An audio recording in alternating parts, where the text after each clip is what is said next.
see the Dussehra festival of Kullu Valley, which is not only known in India but it is known all over the world for the rich traditions which the people have preserved even in the present time. The Dussehra festival which you see in Kullu is quite different to how it is celebrated in India. The main difference is the first day of the festival here is the last day of the festival all over the country. And why this difference is there is that it is our belief that on the Vijayadashami day, it was the day when Shree Ram Chandra and his brother Laxman, they invaded Lanka. And Ravana was killed on the full moon day. And on the Vijayadashami day, the full moon is not there. So that is why the Lanka then, that means the last day of the festival here, coincides with the full moon day. Although sometimes this full moon day is on the 6th day, but it continues to be as per the stars on the 7th also. So the Dussehra here starts on the Vijayadashami day and ends on the 7th day of the festival. This is the main difference. And second difference you will find is the participation of the gods and goddesses. Now you see, even we don't stay at home. I go and stay in the camp only because when you are in the battlefield, you can't come back to your house.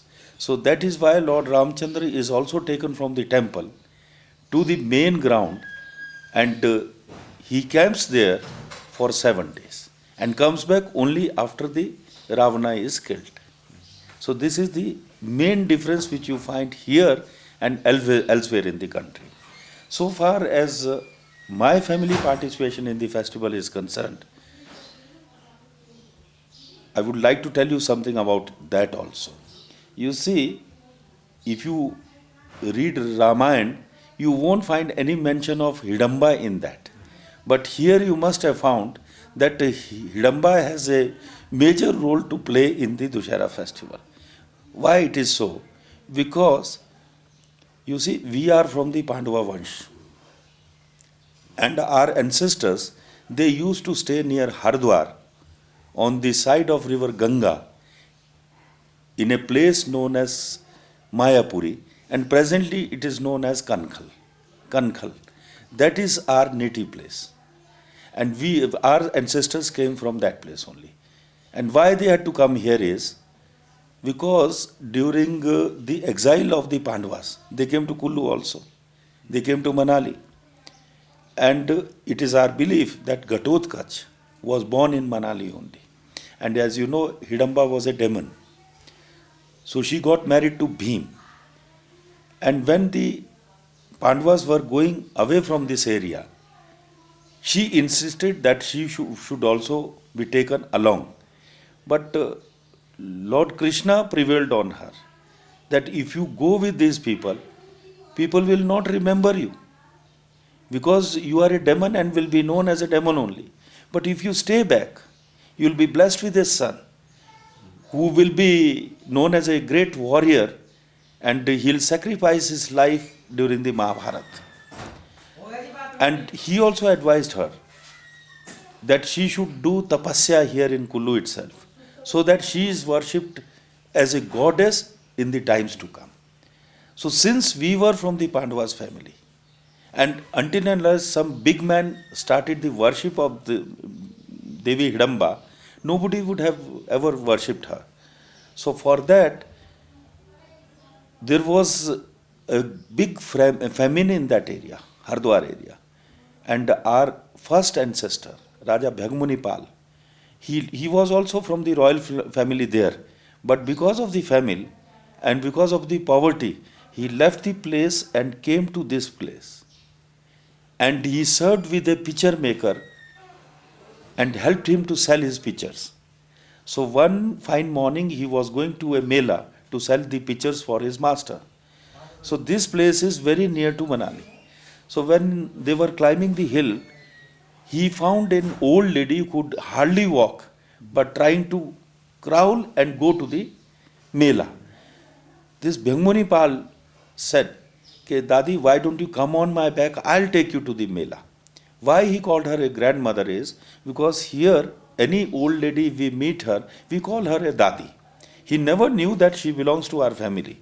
So the lady was put on the top of these pictures and taken to the Mela place. And halfway, this lady said, "Okay, you must be tired, why not take some rest?"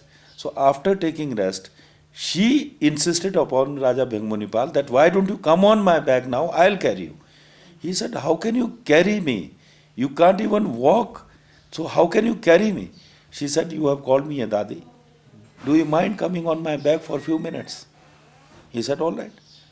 Then she told him and gave her introduction to him also.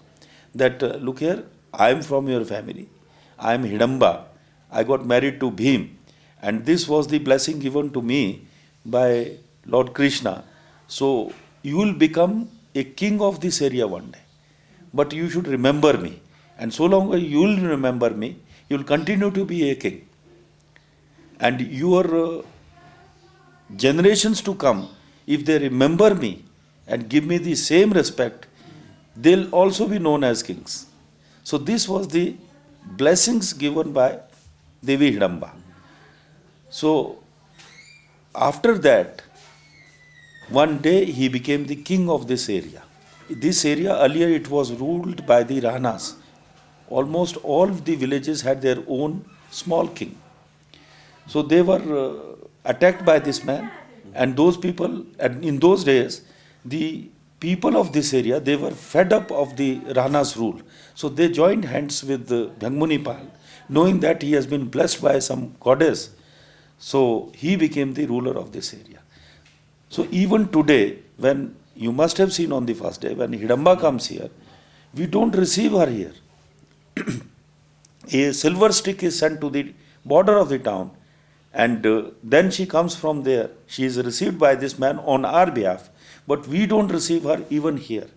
She comes and she is made to sit in this drawing room itself. Why? Because she was the first to arrive here, not we.